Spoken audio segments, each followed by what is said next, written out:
Welcome back to the MLS Net Boys podcast.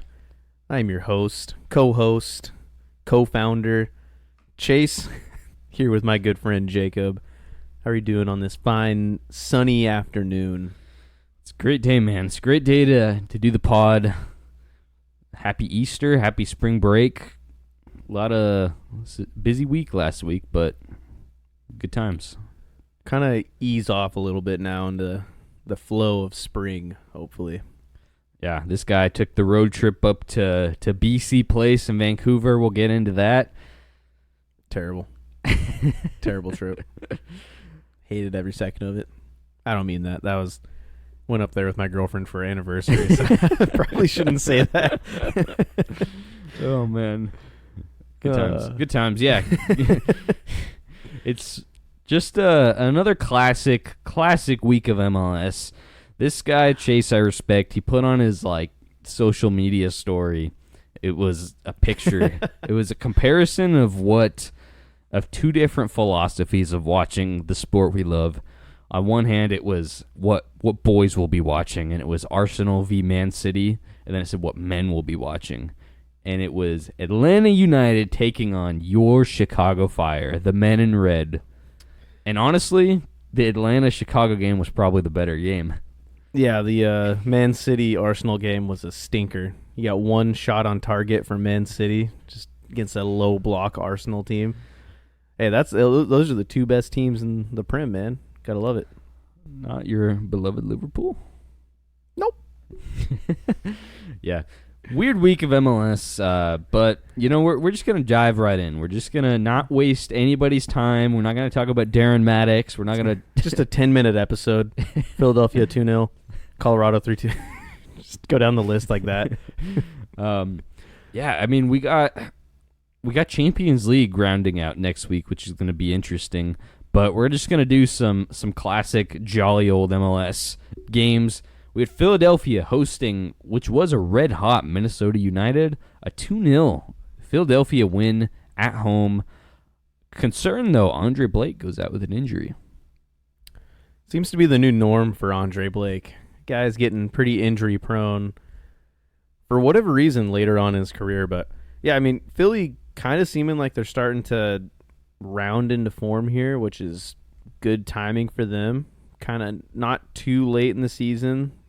Only, 6-7 games in now for them. So, good time for them to start kind of finding their feet a little bit. It was a little bit of a rough start. But, I mean, everybody knew this team had the quality to kind of find their feet eventually and start putting up results. And against a really good Minnesota team last week against a not as great Portland team, but still looking good. Against a Minnesota team that's been scoring for fun. They produced a shutout and scored 2 goals themselves. So can't be mad at that, Jim Curtin. That's right. Eric Ramsey's first defeat as a Minnesota United Loon. But we're going to move on. Colorado 3, LAFC 2. Honestly, a really good game. This game was. Edward Atuesta opens up the scoring in the 8th minute. Then Moise Bombito, who's been one of a really underrated player this year, gets the game tied in the 38th minute. And then David Martinez, the young hot prospect from LAFC, with just one moment of brilliance and one moment of madness. A really well taken, silky smooth dribble in the box and finish to put LAFC up 2-1. And then 10 minutes later, he gets a red card. Jordi Mihailovic scores 2 goals on the other side for Colorado, and Colorado wins the game. I don't even know what to think of this. I mean, I was high on Colorado at the start of the season, and then I was not so high. They didn't look like they're doing too great. I mean, but other than that one result against the Timbers, they haven't looked terrible. And honestly, last week was kind of I don't want to say it was unwarranted, but pretty unfortunate result. So this kind of seems like it felt right. It felt right for them to bounce back, get a good result here.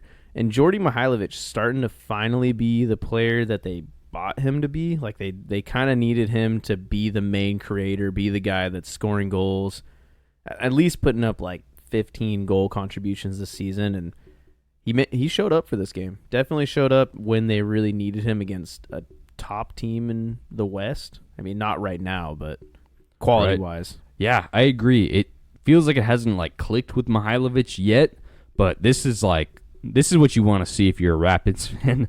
I don't even know why that sentence is funny, but it just is. I love to think we have a big Rapids contingent just out there in Colorado listening and being faithful to the pod. But yeah, Mihailovic with one of those goals was a pretty nice free kick. You know what was hilarious to me was like he placed this thing well. It was like one of those free kicks where it was like a yard maybe off of the outside of the box. And it's like a really tough angle between like getting it up and over the wall, but also back down. And Lloris was just a statue. It was a well-taken free kick, but a lot of the comments were like, wow, goalie didn't even try. Wow, this goalie sucks. Typical MLS. And then somebody in the comments was just replying on Twitter, I think it was, just like, that's Hugo Lloris, right? It's a World Cup winner right there who just left the Prim. Yeah, big result for the Rapids. Love to see it for them and their fan base. Next up, Charlotte FC hosting FC Cincinnati. Me and Chase just had this on the TV in the background watching the highlights. A 1-1 draw, late equalizer by Bupenza for Cincy. A great goal at the end as well. Like well-worked team play up the field, pinged in at the near post. DeAndre Yedlin running across the face of the goal, gets in front of the keeper, hits a back heel to Bupenza to finish off the play. Definitely, I mean, like they said in the MLS wrap-up, like, Cincy bends, but they don't break. Like, they just have a way about them of finding their way back into a game or just barely squeaking out a result.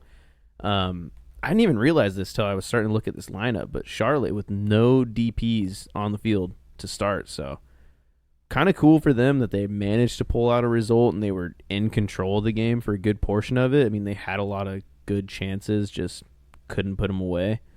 But Charlotte, I'm pretty high on Charlotte so far this year. They've looked good. So yeah, this is honestly, like, they should have won this game if you looked at all the chances, high quality chances that they had. But you're right. Huge for Cincinnati, though, as well, because point on the road is always good, especially when you're losing, but keeps them atop of the East, and they're one of 3 teams as well who has not lost a game. 3 wins, 3 draws. Pretty impressive. I guess you could say that. It's decent. Our first prediction game of the evening, and we finally did it. One of us got an exact result and score right. Doesn't count. It was the, what do we call this? I was just listening. Oh man, Hernan Losada. The Hernan Losada derby legacy matchup. DC hosting Montreal. I predicted a 1-0 win and it happened. Chase predicted the opposite, Montreal winning, but yeah, DC wins a tidy game. And reading the MLS.com article, they were saying like this isn't a matchup most people would have picked as like to watch at the beginning of the year. Definitely, it was a really like interesting, like tactical, like kind of philosophy difference between Troy Lesesne and Laurent Courtois. Courtois with that 5-3-2 and Troy Lesesne with a 4-3-3, and just seeing the different matchups and combinations was really interesting to see. Pedro Santos with a nice cheeky banger of a goal. Definitely. That was a great goal from him, but Montreal, disappointing result. They're in 10th place on 7 points. But if you were Courtois, would you be satisfied with how your team has started the season? I'd say yes, and here's why. I just realized by doing some research before this, prepping for the episode, Montreal has played every game on the road. They played 5 out of 5 on the road. They have their last game of a 6-game road trip this weekend, and then they finally go at home. So even if they don't get anything out of this next game in Seattle, they'll have at least 1 point per game average out of this first 6-game road stretch, and I think that's pretty good. The momentum should be with them. If they get any points from this game, it's a huge bonus, but that really swayed my opinion because I kind of was like disappointed and like, yeah, they kind of have fallen off a bit, but what do you think? No, I would agree. considering that I think they've already leveled or they're close to leveling how many points they got on the road in the entirety of last season. Just at the start of the year, it's looked great. And honestly, they should have gotten a result in Chicago if it wasn't for that freak, like, Kellen Acosta goal in the wind. So when you factor that in, I mean, they could be another point up, and it's looked good. They definitely aren't playing the way a lot of people expected them to when they signed Courtois, but I think that's just more so a factor of they're playing every game on the road. He hasn't had enough time to completely mold this team, so I don't know. I think the play will come. A lot of people expect him to play like Nancy ball, and I think it'll get there eventually, but right now it's been smart what he's done. Like, be a lot more compact, stay defensive, be a little bit more like tactful when you decide to go up the field and ping the ball around. And I think it's looked good from them. It's been smart. It's been smart coaching from him, how he's managed this and the points they've got. I think at the end of the season, they're going to look back and they're going to be a lot more happy that he was so, what's the word for it? Like, not super progressive with his play at the start of the year, because they managed to get these 7 points on the road. So I think we'll see them playing a completely different style by the end of the year. Right.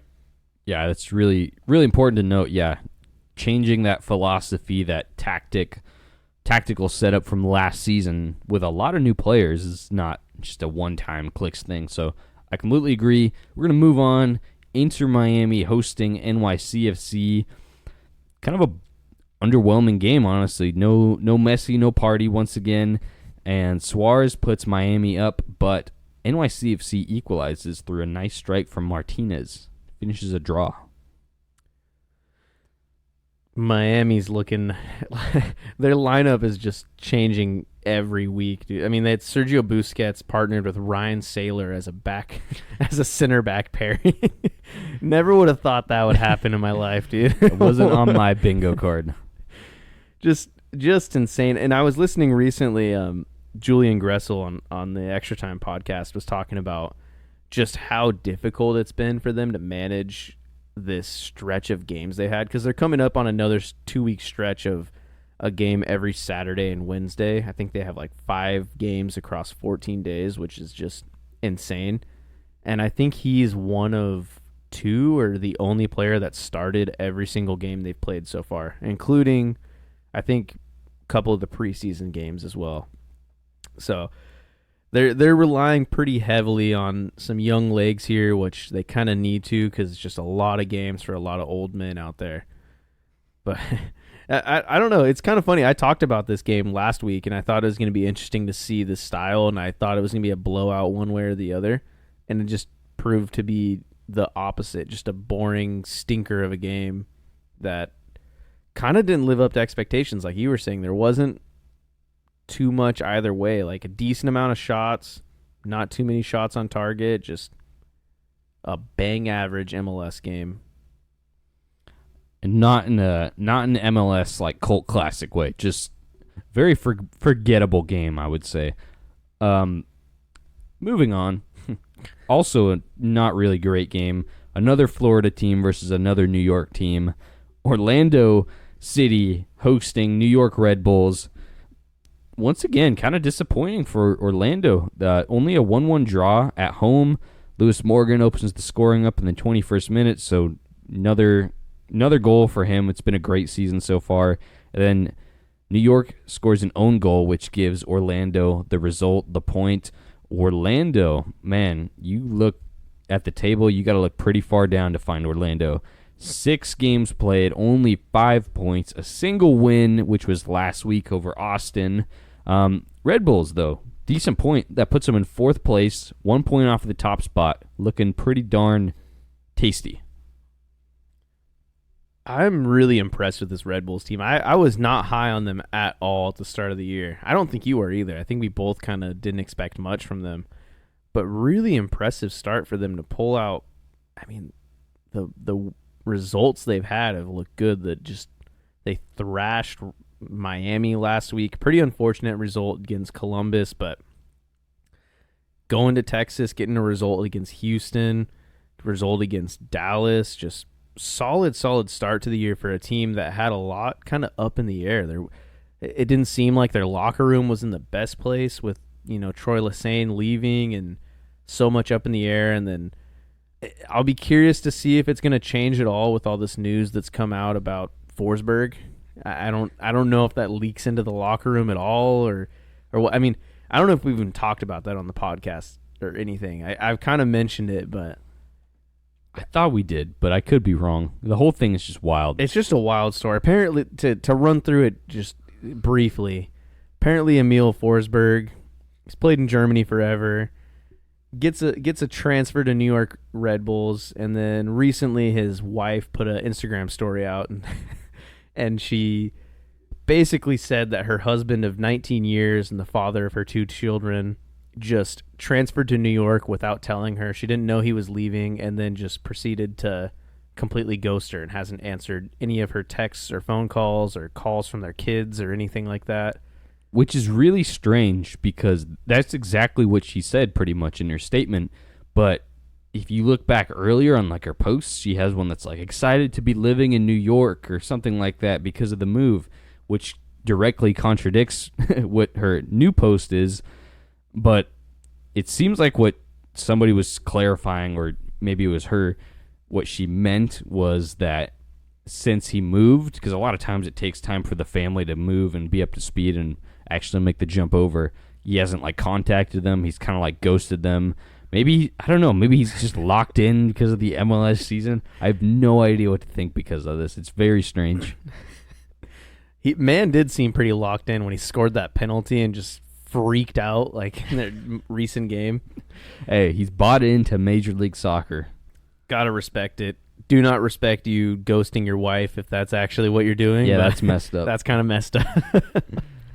But yeah, I don't know. I don't know if that actually bleeds into the locker room. It seems like they're in a great place as a team right now. There's a lot of positive vibes there, so we'll see. For a big player like that, though, if he gets tied up in the media, I could see them getting a little bit of a downturn. That would be the most Red Bulls thing. They have the most exciting, and like the crowd is there. Like they have these great players producing.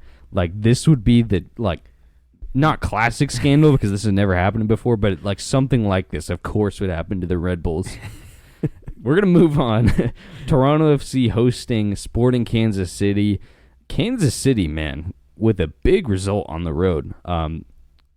Toronto missing some players, Insignian most notably, but Kansas City bouncing back after that terrible choke job against the Galaxy last week. They went 3-1 in Toronto, and Toronto's goal was in the 98th minute as well. So pretty much just consolation. Huge win for PV and the boys.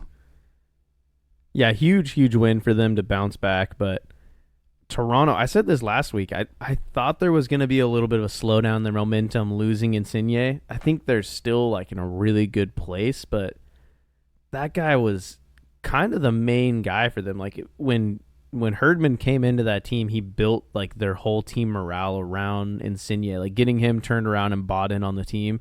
That was like the main guy. So seeing him go out has to be a huge blow for them, and I don't think it reduces any of the buy-in from the rest of the team, but just losing a DP of that quality is going to hurt any team, but especially a Toronto team that lacks so much quality like behind that, it just hurts them even more. Yeah, I think that's pretty spot on. This opening stretch has been really good, really promising for Toronto, but maybe gave some false hope and covered up some holes that we knew about before the season started, and since they started off so hot, kind of overshadowed. Because, yeah, there's a lot more deeper problems on this squad than just getting the Italians to click, but it's been working so far until he got hurt. So, good job, Sporting Kansas City. Good luck the rest of the time without Insigne for Toronto, honestly. We're going to move on. A big game, the Copa Tejas. The Maxi Rudy derby. Which... One of like 6. We predicted this one. I predicted a draw between these squads. Chase said Dallas 2-1. We're both wrong. Austin wins their first game of the season at home 2-1. Julio Cascante, Diego Legend. Rubio. Did you see their tifo behind this game as well? Yeah, it was pretty sick, actually. A King of the Hill. I think his name is Bobby. Bobby. From King of the Hill tifo. really weird.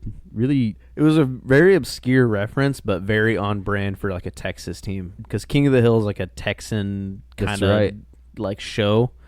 So it was very on brand. I liked it. I thought it was cool. I saw.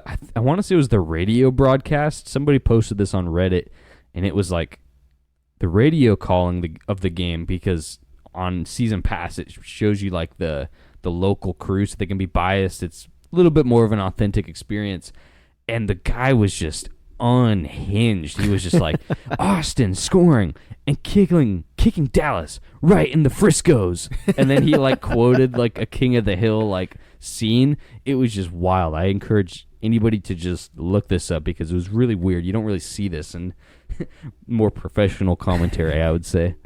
I'm curious.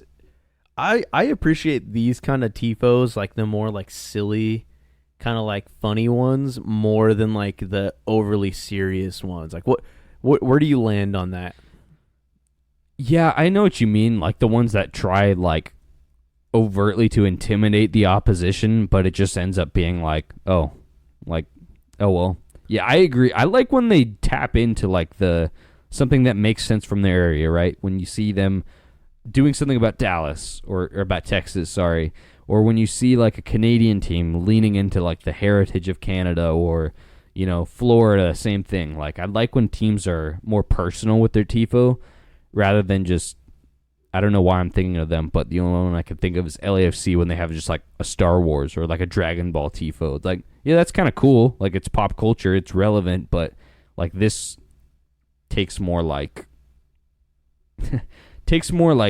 design and intention behind it. I feel like I agree with you. Yeah, I appreciate them more. I don't know. I think I just enjoy them more. I think it's a little cringe when you see those ones, kind of like you were saying, like the ones that are like overly like intimidating. Like it makes me think of those like stupid like graphic tees that like you'll see cringy like people wearing that's like a skeleton riding like a motorcycle and it's like cold-blooded American or like something like that. That's what it makes me think of when I see those tifos. Eat, like sleep, game, repeat. Like exact. Like one that comes to mind immediately that a lot of people love was the Timbers tifo with like Freddy Krueger. It was like against like a Sounders one, which yeah, it's cool, and it like I'll never dislike a tifo. Like I'll never like say a tifo's trash because I love the effort, I love the thought behind any tifo. But I just think it's even better when like you can put a tifo up and then everybody in the crowd like kind of gets a chuckle out of it, rather than everybody going, "Man, that's sick!" Like, I did really like that tifo. That one I think is cool because the Timbers always does like a nightmare kind of like scary themed tifo against the Sounders, and that's the explanation without going too far into the lore. But I know what you're saying. I agree. Like I would prefer the Timbers, like the Bob Ross Timbers one over that. Really, for me. I like that one. I thought that was cool. I'm team Freddy Krueger for that one. We should do a tifo like or the tournament. I'm looking at like random Timbers ones. It's nostalgia because I've gone to a lot of Timbers games and seen a lot of these like in person. But like the Cup Bound and Down, that one was pretty sweet. I appreciate that like level of tifo more so. I'm proud to say I was there for one of what people have said is the worst tifo in MLS history. At the time, at least. This was 2016, so it's been a while since. But you're right. Timbers Sounders have always had these like outlandish, on both sides, tifos. They're big, they're massive, they take a lot of time and effort. They look really cool, especially playing against each other. The second year I went up and did the Seattle away trip, it was the upside down one. Not that one, or not the one where they went to say blue, but they spelt it Buell. They spelt the words wrong. But no, this was the 2016. Timbers had just won MLS Cup, and Sounders hadn't won one at this point. And so the Timbers home game was like making fun of like Seattle not having an MLS Cup or something like that. I forget exactly. So the Sounders leg, we go up there. I'm with a couple of the boys, and one of their dads took us, and one of my friend's dad. And we go to this game, and I don't even remember if I don't even remember his reaction because he wasn't as much of a soccer guy. I think he was just confused. They put on the screen, I want to say, like, Portland Timbers MLS Cup highlights or something like that. Like, that was going to be nice to Portland, and then it just turned into, like, a Rickroll. Like, they just played Never Gonna Give You Up by Rick Astley, and then they just unbannered, like, just text that just had the lyrics to that song, and that was it. That's cringy. It was really bad. That's really cringy. It was really bad. But anyway. Oh, man. Moving on. Staying in Texas. Houston Dynamo 2-1 over San Jose Earthquakes. A late comeback from them. I will say, William Yarbrough stepping up big for Daniel, who's been out for San Jose.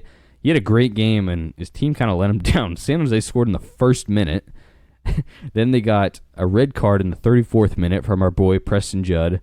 And then Houston scored twice in the 81st and the 85th minute, comeback, and then Jackson Ewell gets a second red card the 95th minute. Man, this is just San Jose. Like, they get their win against Seattle. Their spirits are high. Score in the first minute, and then they completely just nuke themselves here. They just 2 red cards, let 2 late goals in. This is just terrible. The stats on this game are rough. They had 2 shots, 18% possession. I don't think I've ever seen that low of possession in a game of soccer, other than like when Celtic beat Barcelona, which this is our Celtic versus Barcelona. You got the Quakes playing against Houston Dynamo. This is a little bit, actually, I wouldn't call it a rivalry, but almost like bad blood, if people even care about this anymore. But when Houston became an MLS team, originally San Jose was an original MLS squad, and they like moved to Houston and became the Houston Dynamo. And San Jose didn't have a team, and then San Jose rejoined the league. So it was like this weird thing, because if you look up things, like Chris Wondolowski, you'll see him in pictures in like a Houston jersey, or like Kai Kamara when he was there. It's really strange, but good on Houston, because they had a pretty bad start to the year. Now they've got 3 wins. They've got 10 points. They're 2 points off of first place. They have played a game less as well than the Galaxy, who are in that top spot, and still not healthy yet. So well done, Ben Olsen. Can you make a connection? I'm still on this. Can you make a connection for Houston to Barcelona and San Jose to Celtic? I've got one for San Jose to Celtic. Houston Dynamo to Barcelona? What connection can you make that would make this viable? From San Jose to Celtic? Either or. I have one for Celtic and San Jose. What, like, it could be a player that played at both teams. It could be a manager. It could be like something similar in the fan, like anything. Did Frank Yallop, former Quakes coach, was he at Celtic? Seems like a team you would be at, like, as a player. No. Oh, man. Celtic in 2016 transfer Emilio Izaguirre. I butchered his name. Emerges as a target for MLS side San Jose Earthquakes. I don't know if they actually signed the Honduran fullback, but he was a target. Wow. You learn something new on here every day. How about Houston Barca? That's a wild shout. In 2016, Raul Rodriguez knew the Dutch legend Johan Cruyff. He's a defender that played for Houston. Quote unquote new. Is there any way we can even verify that? Or well, he's from Barcelona. I think he's Catalonia. He's from Catalan. I'll take your word or the internet's word for that, but so that is the connection. That is how we got. That's a bit of a stretch, I think. But I respect you for doing that research. We're gonna move on. I kind of just wanted to primarily make that just because I want Ryan to. Our buddy Ryan is a big Celtic fan. I want to compare his team to San Jose. San Jose, that's disrespectful. I throw that word around a lot, but man, that is wild. Nashville versus Columbus, just 2 yellow and 1 dark colored team going at each other. You got the yellow and the dark blue versus the yellow and black. 2-2 draw. Once again, Nashville kind of lets a position of winning be let. I don't know why I'm wording it that way. They blew the game. They were winning this game, and then Columbus scored and they drew. 2-2. Couple good goals. Anibal Godoy with a nice bicycle kick.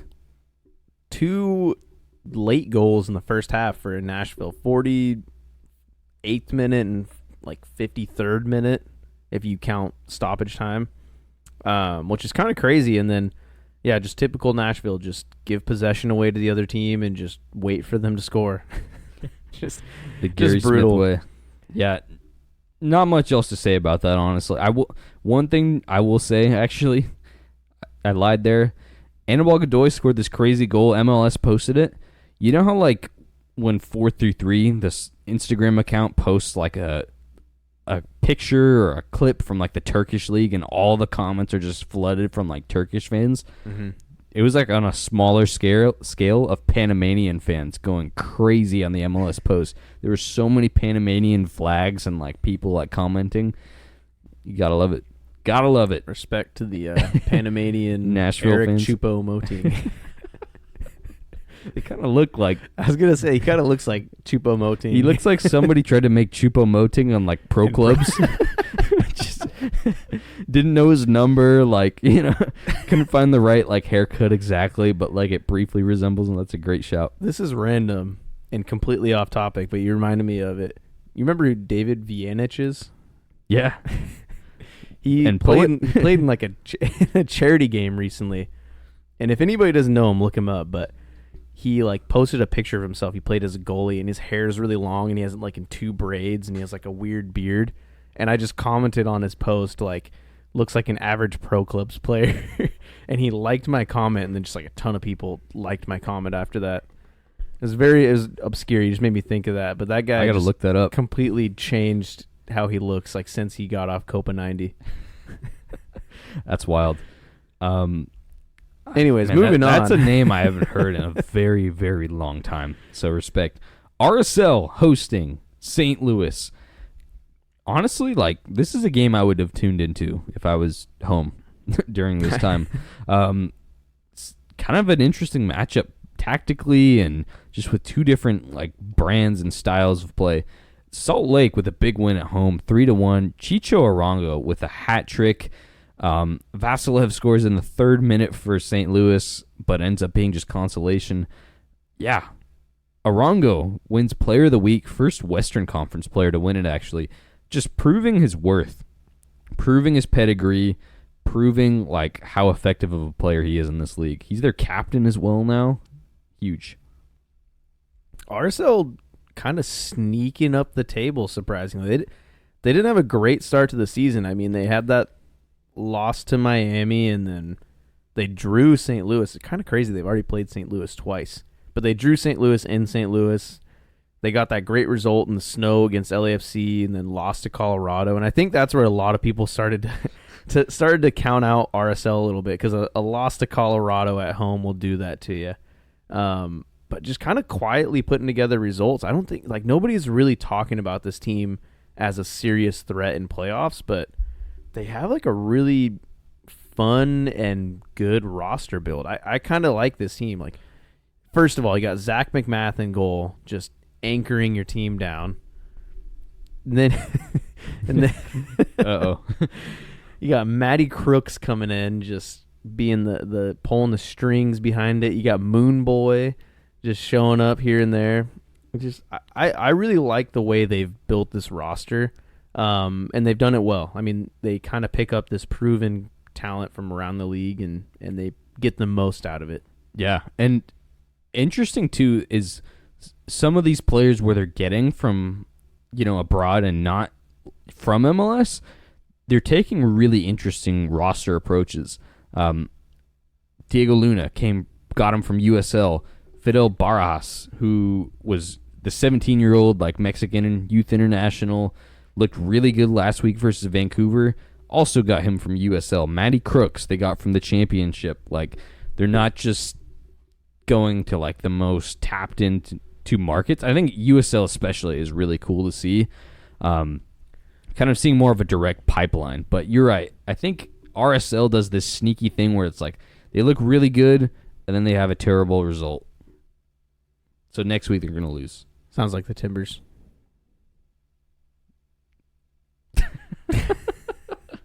I didn't have anything to say. I'm not gonna say anything. Let's move on to the top of the league though, versus the bottom of the league. Seattle Sounders lose again. Take that. I don't care if the Timbers lose as long as the Sounders lose as well. The last 2 weeks, the Timbers and Chase has been at the game. Oh man, poor Chase has been at the game the last 2 weeks for the Timbers. It's undoubtedly spent a lot of money to watch the team he loves, and both games just terrible losses where it didn't even look like Portland played bad like the entire game, and afterwards we've texted and he's been like upset and like you can kind of tell, and he's like, this sucks, like this guy's so annoying, and I'll just text him like, well, at least Seattle lost. Just immediately makes me feel better. And I hope that gave him a little smile. Immediately just like makes me feel better. Walking home in the dark. It does suck, like spending money to go watch your like team that you love and then just have them suck. Especially when you travel. Granted, I gotta sit in the second row at BC Place for $8. This is random. We'll get onto that game later, but I was talking to somebody up there and they said just because they have the like Messi game later in the season, they completely sold out of every season ticket because everybody just wants like a guaranteed place there, and the resale market has just been flooded with just the cheapest possible tickets to go to a game, which is crazy. But I don't know. It's just, we'll get back onto this game, LA Galaxy versus Seattle Sounders. I don't want to just start ranting about something completely different because I really want to focus on LA Galaxy and how good they were and just dismantling the Seattle Sounders. Yeah. I mean, Paintsel has been the threat the entire time. This goal, it was 1-0. They scored in the 4th minute. Pretty disappointing from Stephen Fry, I won't lie. And you saw like their trio combine. You saw Ricky Puig, Gabriel Peck, and then Joseph Paintsel all combining for this goal. Peck gets his first goal. Paintsel was a threat. He actually hit the bar on a pretty clear chance he should have scored on like 90 seconds before this. So Galaxy had their chances. If you look at the stats, Seattle did have probably the most chances they've had in a game all season. Quality chances.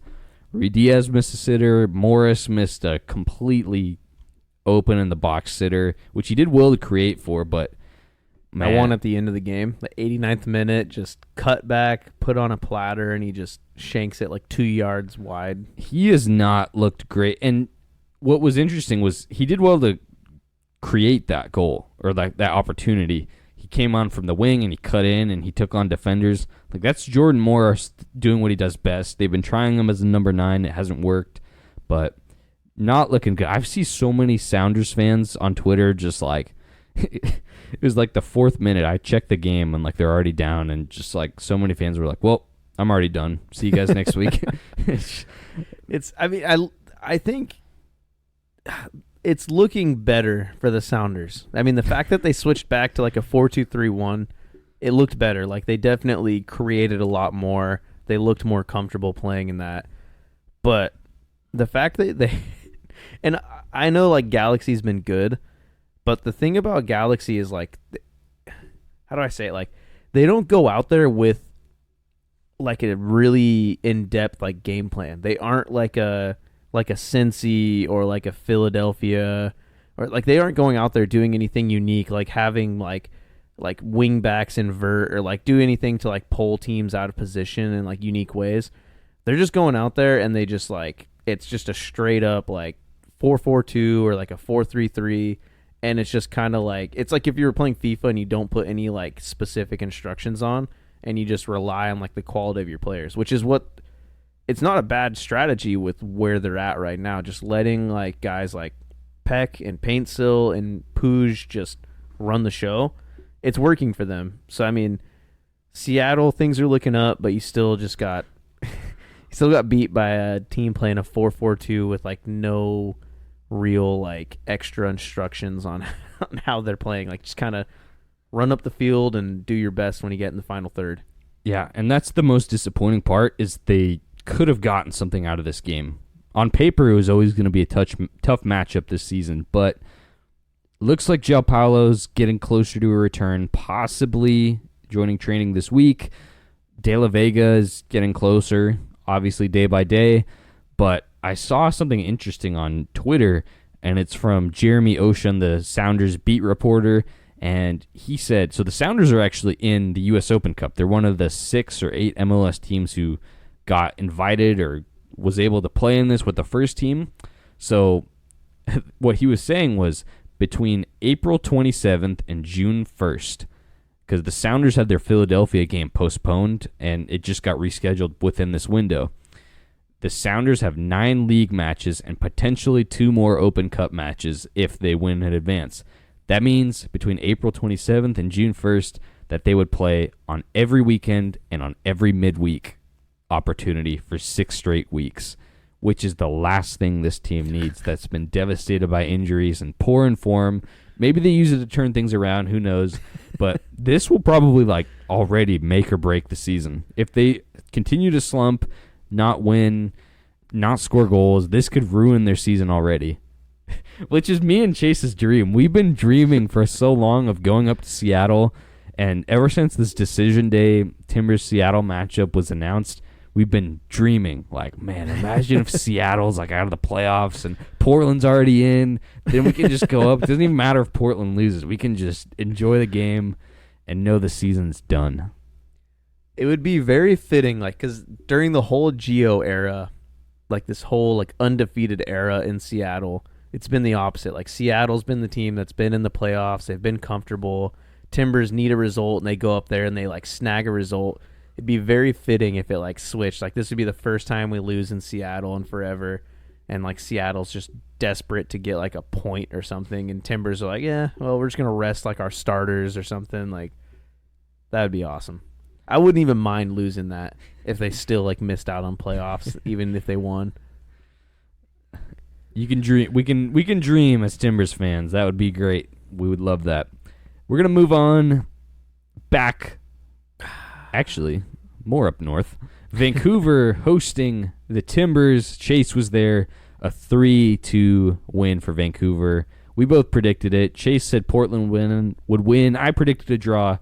Chase, just take us away. This sucked.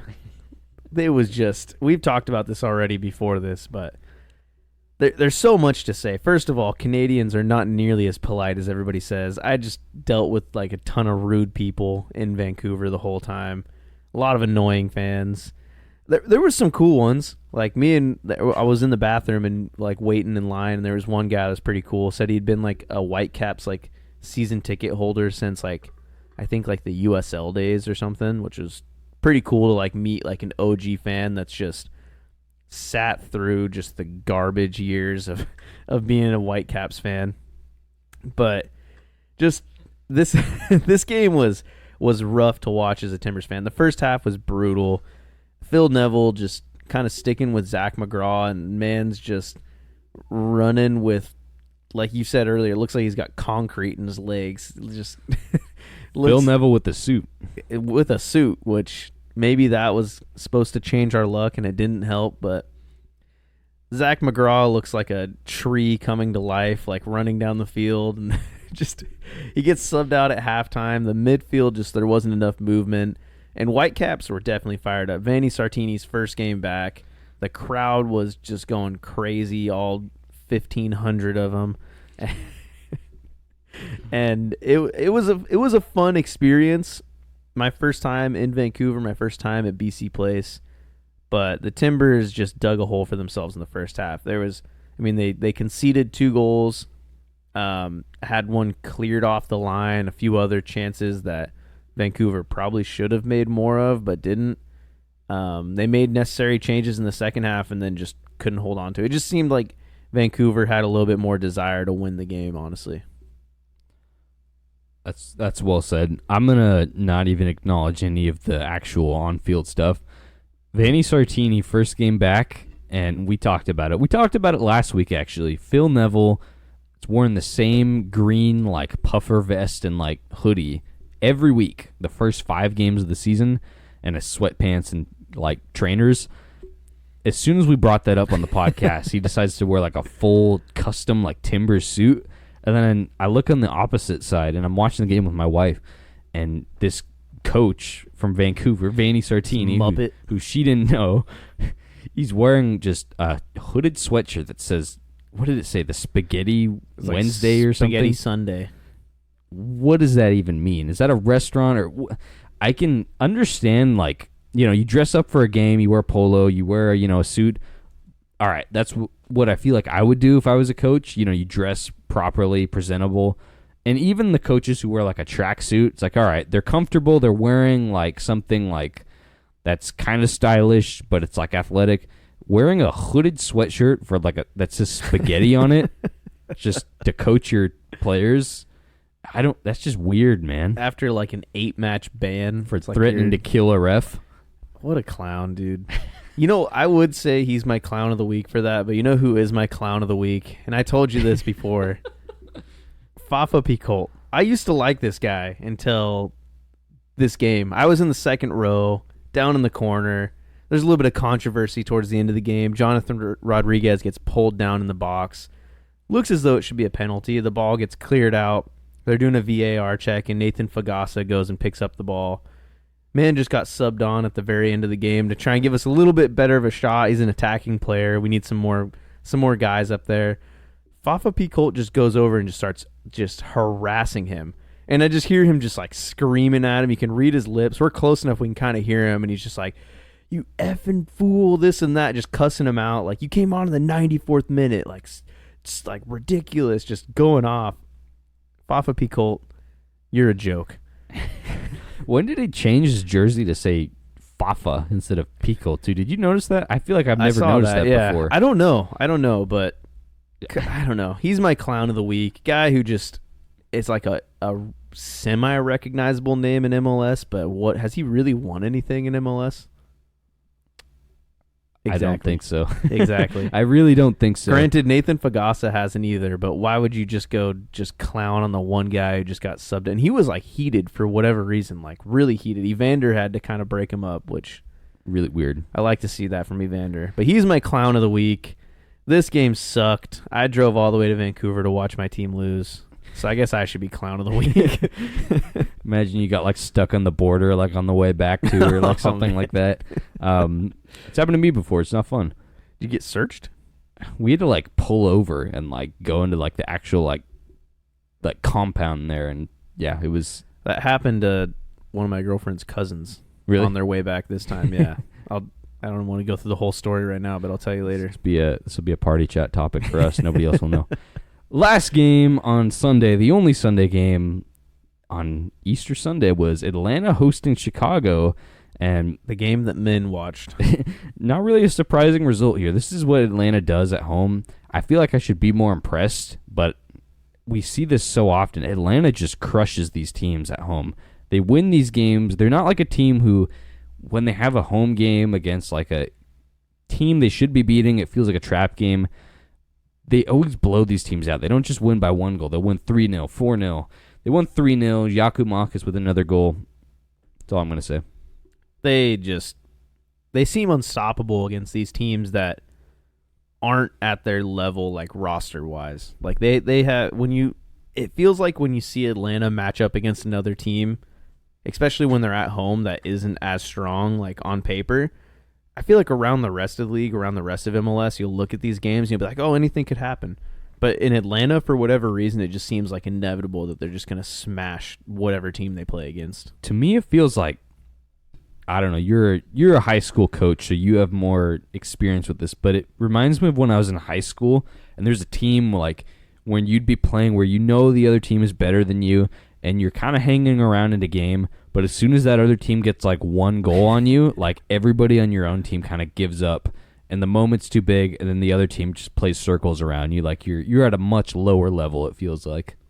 Yeah, I would agree. It definitely seems like that, and it's kind of sad because like this Atlanta team is they're really good, but I don't know. I would love to see some other teams pull some points off of them. I don't know if it's just because I'm still bitter about our MLS Cup loss. I really like this Atlanta team. I mean, surprisingly enough, like it's a fun team to watch. So it's exciting, but yeah, I don't know. They just seem inevitable in the East right now, just with the points they're picking up. But yeah, solid game from Atlanta. 3-0 at home, to be expected. Sorry, Chicago. That's it. That's the game slate for this week in MLS. And we're going to do a little bit of a, not even a game, but just a fun idea that I saw on Instagram, courtesy of BR Football. It was the most random collab I've ever seen. So BR Football, Bleacher Report's soccer page, has these two hosts, and they decided to take this idea, and it was sponsored by Godzilla Kong, the movie, where that's apparently a crossover in each of their cinematic Love it. universes, or whatever people call that sort of thing. And they were picking, like, if you could pick two players who could link up, who from different eras, who never played together, whatever the condition is, just two players who never played against each other, who would you pick? And I sort of saw a different channel do a different thing, where, I mean, obviously most people said Ronaldo, Messi. They wish we could have seen them play together at some point in their prime on the same squad. But we're going to do it a little bit differently. We're going to do it MLS style. Yes, sir. And first we're going to do just two players. We're each going to pick one player, then the other person is going to pick who they would pair with. And then we're going to do, like, not just one player, but like positions. So one team's midfield partnered with another team's attack, or one team's defense, or a center back unit partnered with a couple fullbacks from a different squad. Something like that. So, would you like to go first? Would you like me to go first and give you a player? I'll start us off. I got a few. I think we could do this for like forever. This is literally just what we do. And like you explain that whole thing, and this is literally what we do every time we talk. Every time, like it's what we did last week. You week. could probably just go through any podcast, and you could just hear us be like, "Dude, imagine if Kakuta Mane played with like Fabian Castillo for Colorado in like 2015." Like, that's just how our brains work, and that is amazing. It's a beautiful thing.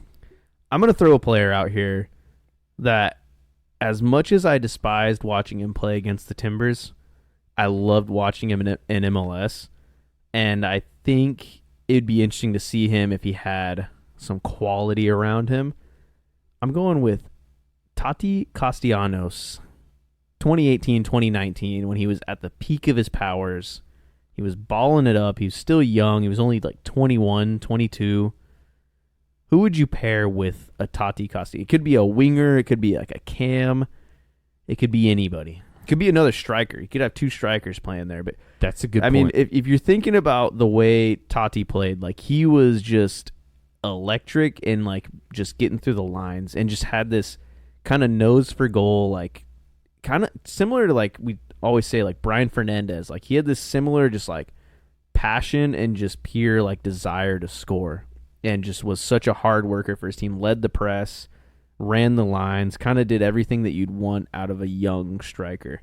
So who would you pair with a player like that? It's interesting because, yeah, I mean, he's a player who won the Golden Boot a couple years after. I feel like he already played with probably if I'm looking at those NYCFC teams, the best attacking piece he had consistently was probably Maxi Morales. So I'm not going to say another number 10. I'm going to go with either a striker or a winger, which I would love to. It would have been interesting to see him with like in a 4-4-2 diamond sort of thing with Morales and then Tati and then one other like elite forward like that. What if like him and Rui Diaz like were together? Like when Rui Diaz was at his peak too, just clinical finishing chances, running off each other, going Raul Rui Diaz. That would be pretty electric to watch, actually. That'd be a terrifying. That is like just two guys that are pretty pacey and just absolutely lethal in front of goal. You know where my mind immediately went with Tati Castellanos? I also went with a striker. But give me Alan Gordon. The big guy, the little guy. I would say like him or like a I mean, he's new to MLS, but I'd say like a Benteke. Just somebody that could just draw like pressure away from him and just flick the ball on and just let him just run in behind. And he was so clinical, like at the peak of his powers. Every time he was behind the defense, you just knew it was going to be a goal. Another shout I'm going to say, just for fun, give me a prime Ignacio Piatti. Oh. I feel like one of the most underrated players of that era because he played on Montreal, who didn't really get a ton of flowers, but that guy was the most creative player coming in from the wing who had amazing service, could finish chances. He could do it all. He was definitely underrated, but you know who? I'll do you one better than Piatti. Give me Higuain. Gonzalo. Federico Higuain. Federico Higuain. That guy was a freaking artist on the field. He was so fun to watch. And just him, just the way he could ping a ball and just like pick out any pass anywhere. Him just spreading the ball through a defense for Tati Castellanos on a breakaway would be fun to watch. Love it. Love to see it. Who do you got for me? I'm going to give you a combination here, and I want you to give me one more player to finish this off. All right. You're picking a midfield. Ooh. And I've got Diego Chara on one side. Oh. I've got Osvaldo Alonso on the other. Probably the two most hard-nosed defensive midfielders in history. One Timbers, one Sounders. Who are you picking as a number 10 who's not from either of those teams to round out your midfield? Oh, man. So number 10 who... You definitely have to go with a guy who's not going to do a ton of defense. So, like in the Evander mold, like Evander works back a little bit, but you need somebody that's not necessarily doesn't defend, but you would hope that they would stay higher and be an outlet. I'm going with Emmanuel Reynoso. It's weirdly who I was thinking. Absolute just genius on the field when that guy plays. I think I've said it before on the pod. It's kind of like a little like stat that gets thrown around about him, but have you seen like his like pass map compared to like Messi? Like there's like I think it's on americansocceranalysis.com. Like they show pass maps of players and like where they pass to, like the lanes they find. And his, if you overlay it with Messi's, looks identical. Like the passes he completes, the passes he finds, it's just he has like this insane vision. And if you just have two hard-nosed guys behind him that just do all the defending and they just pick the ball up and hit like a 10-yard pass to him, that would be an insane midfield trio. I think that's an underrated like midfield trio combo that you don't see very often, is just two hard-nosed defenders and 110 that doesn't have to work defensively. I don't see that as much anymore. Two pure number 6s. I think too often you see these teams like try and play like similar like the Man City, like the 2 8s and like maybe like 1 6 or you know like maybe 2 8s and a 10. Like you don't really see a team have just some sit back at home, defend, shut down counterattacks. And honestly, if I'm a coach, but when I coach, like that's one of my favorite moves to make because it just shores up the center of the field so much and it allows you to have a lot more freedom down the wings. Respect. All right. You hit me with another player, you hit me with I'm going to give you era. I'm going to give you an era. I want you to pair with me a midfield. So all three midfielders. Picture you're a 4-3-3 and I'll give you an attacking core group of options of 2022 LAFC. You've got Chicho Arango up top as striker, Carlos Vela on one side, and Dennis Bouanga on the other. Ooh. Who are you putting in a midfield behind them? Because I think we didn't really see this group for a ton together because Arango got sold, Vela, not retired, but has been gone since last year. All in their prime, too. Who would you take behind them? You could take one team's midfield from really a previous tough. era to pair with this LAFC trio. You know what one immediately came to mind because that front three is so good. All they need is like service into the final third, and all three of those guys are pretty good at link-up play. Like Chicho Arango probably is the one standout guy that isn't going to get too involved in link-up play, but he does. I was thinking Houston's like midfield trio from last year. You got Artur, who's going to defend. You got Ache, who's going to just be pinging these insane like diagonals to Chicho Arango on the break. And then you got Amin Bassi just kind of scoring penalties. No, I think that because that midfield three is just they're so good at keeping the ball. They just kind of very Barcelona-esque. Just That's Ben Olsen, man. That's what he does. Those three do these like they're called like ABAC, like passing combinations, which you see a lot with Barcelona. Of like if you were to letter the players like A B C, you would hit like A to B, back to A, and then A to C to like try and get to where you want to go. They do that so effectively, just moving through the field. They could find so many opportunities to hit that front three. I think that's who I'd go with. My only other thought, because with a front three that dynamic, you could just play similar to what you're saying, like 2 6s and a 10. So I'm trying to think of like just hard nose midfield. I like the one you said, like just completely like chokehold another team with all those like offensive mind players. Let Artur be the destroyer, and I really like that. I think that's a solid shout. How about, I'll still give you an era, but if you were to pick a defense to partner with that front line, that midfield, who do you go with? A defense. I already know. I already have one in mind that I think you'll probably pick. I was thinking like a Nashville team. That's exactly what I thought you were going to say. You got to pick a Nashville squad. We got to include goalkeeper in it as well. So like that back five of like keeper and then a back four. Okay. I was going to say, all right. I was going to say if I pick the defense, then you could pick us up a goalkeeper and we'll round it off as we've each done a different era. But man, it's honestly, if I'm going more recent, Nashville. No, actually, I won't go Nashville. I'm going to go Philadelphia from this last era. Kai Wagner on the left. You've got Jack Elliott, Jacob Glesnes, and then right back, they've gone with Nathan Harriel like lately, who would kind of be like the weak link, I suppose. That's a good shout. They had Alvis Powell out there for like 3 months, but you know who I thought of immediately? Give me, I think it was 2020 Colorado Rapids. When Tim Howard was there? When they topped when you got Lawless Abubakar just putting up insane numbers. You got Tim Howard directing the back line. Give me them behind that front six of guys. Oliver Mbazia was the fullback, I believe. But that's a Shield winning team if I've ever seen one. Who you going for keeps? You going Timmy Howard or Timmy Howard? Timmy Howard with that Colorado back line was elite. Or pictured Nick Raimondo in the pipes for that squad.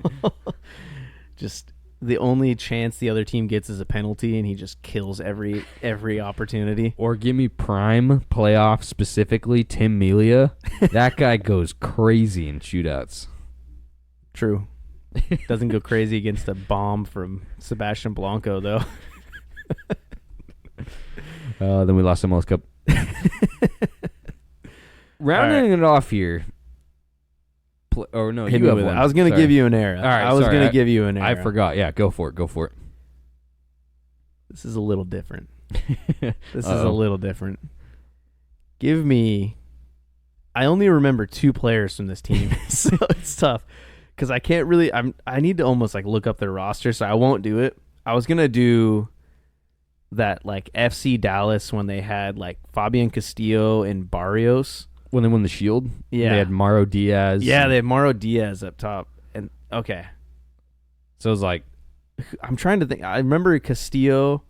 I don't think Blas Perez was still on the team then. I think he'd already left. Urruti was the striker when they won the... That's crazy. The we can do like the front 3 of midfielders. Castillo, Mauro Diaz, and... It's all right. I have another one in mind that's a little bit easier. That would be electric. I'm going with this year's New York City FC midfield. You got Keaton Parks, James Sands. Who else partners that trio often? It's kind of give me Musif Bakrar. Still. I don't know how he became a meme in this podcast for us. Because we watched him just torch ton of shots. Let's see what this midfield 3 looks like often. I mean, they're not really playing a 3 in the midfield right now, but James Sands, Keaton Parks, I would say Santi Rodriguez is kind of that like 10 that drops into that spot. He plays as a winger, but he's kind of the one that falls into that spot most often. So you got a really skilled midfield there. Yeah. Okay. That's what I'd say. Santi Rodriguez kind of plays a false 9/winger. He kind of floats around. He's the one that most often falls into that 10 spot. I'll put him in the 10 then, yeah. For wingers / a forward from one specific team, it's kind of tricky, actually. Got a young midfield trio, good at retaining possession. Not as good as the Houston trio, but still solid. Okay. You know who I think could flourish with this team is I'll stick it with this season, actually, because maybe we can do a theme of that one. You've got current NYCFC. Give me the Galaxies, like trio of Paintsill on one side, Peck, and then Joveljic. Joveljic can score. Paintsill and Peck can both get behind and combine. I think that would be nasty. That would be pretty dirty, actually. Just a midfield three behind them, feeding balls out wide. That'd be fun to watch. All right, hit me with a back line. From this season, a back line, a back four to partner with that. Ooh, that's tough. You know who I immediately want to go with, but they don't play a back four? Is Columbus. Because Columbus's back line is so good at just pinging balls into their midfielders, receiving it back, and then pinging it over the other team's defense. So I want to say them, but they don't do a back four. So I'm kind of limited here. The back three has become the new trend in MLS. That's tough. That is a tough one to kind of wrap around who would be there. I was huge on the Revs, obviously, but that's not going to fly. The back line does not look too great. That's not going to be great. How about a center back trio or center back duo and then a fullback duo from one team?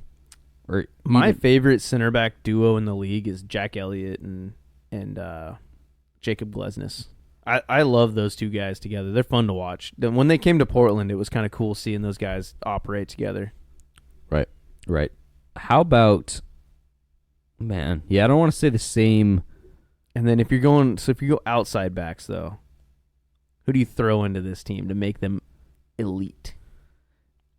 Elite fullbacks in MLS. There's no team that has two solid fullbacks that I can think of off the top of my head. Other than, I would have said Cincy, but I'm not super sold on the new left back. I was going to go with them, and they play as more wing backs in their tactical setup, but give me Yedlin on one side, give me Oriano on the other, just for the vibes. Fair enough, and obviously our goalkeeper is Zach McMath. So, needless to say. Zach McMath, solid shout, honestly. Honestly, you could throw any goalkeeper into that side. That's a pretty fun side. I don't think it's as good as the other team we created. I think that team would probably stomp this team. 8-0. 17-0.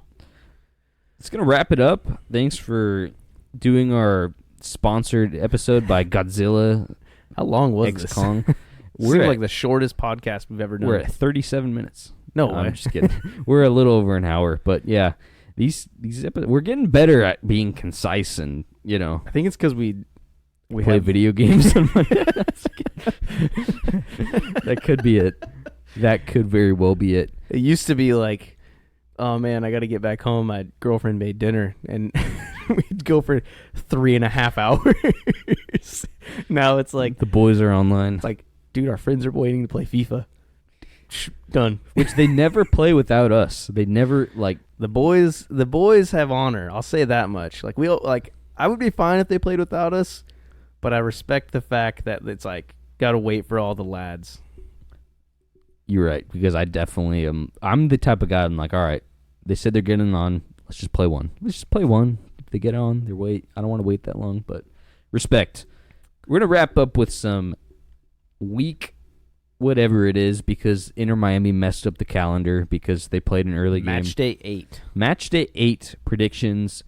3 games each. 1 in each conference, and then an interconference matchup. We got Western Conference, Eastern Conference, and then Seattle-Montreal rounding us off with a cross-conference matchup. I've got 12 points so far in the season. Chase has 8. So This is stupid. I'm not going to do this anymore. I refuse to participate. Within 1 week, once again, we're close enough and early enough in the season where 1 week can really push somebody far ahead. We're going to start with Cincinnati hosting the New York Red Bulls. Remember what happened last time these two guys played? Matt Miazga went absolutely crazy against his former team and the referees. I'm going 2-1 Cincinnati. I'm going 1-0 Cincinnati. I think it's going to be a pretty tight game. Cincy hasn't looked super convincing, and these are the type of games where they just grind out a 1-0 win. So I wouldn't be surprised. Red Bulls have looked good, but since he has such a strong defense, I think they'll be able to hold him at bay.